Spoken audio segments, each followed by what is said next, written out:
We're going to start with PayPal. The light gray is the after hours and pre-market. So what you can see is you can kind of see how we just went up about 10 points and now we're already just sitting up here.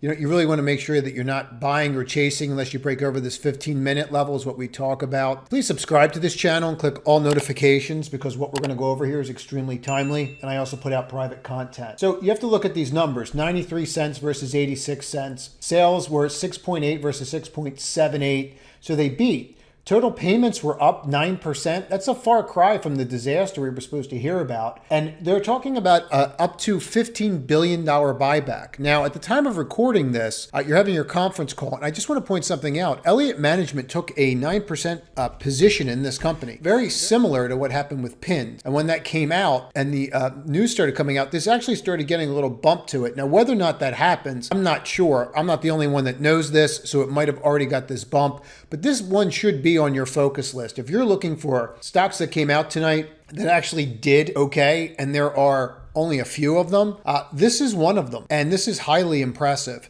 So we're going to have to see how this does. And what I would say is you want to see where the gap is. Does it form a doji? Does it not? You know, some of these names that are forming those dojis, they're holding. They're not really breaking. So as long as they're holding like that, like Amazon, they're okay. It's when they start breaking those dojis that you just really need to get out of the way.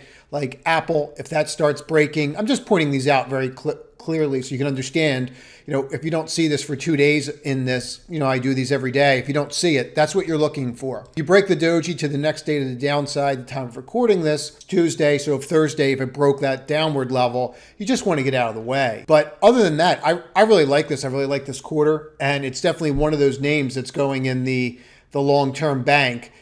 Just as well as pins went in that bank. So if you like this clip, click on the left to watch another one, or if you want to see the entire video, click on the right.